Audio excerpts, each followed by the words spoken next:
Hello guys, in this tutorial you will learn how you can quote someone in your lessons and study papers or class notes on Eduaide AI, so let us guide you through it. Navigate to your account on Eduaide AI and open up your account history to access one of your lessons. Let me go with this one here, Ancient Greek Personalities from Greek History. Click into these three dots here to the right and load the given lesson to a workspace to edit it. Now, if you'd like to edit it, click into that pencil button here. And after that, guys, let me skip to the next line.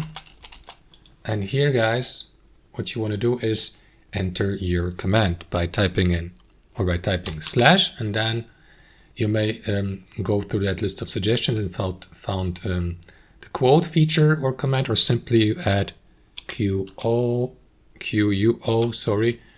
for a quote. Click into it. And that's it. You will see that vertical bar here to the left indicating that this is a quote. And you can add, for example, I don't know, quote by Isaac Newton or someone. And that's it. Newton said, well, that's not a quote.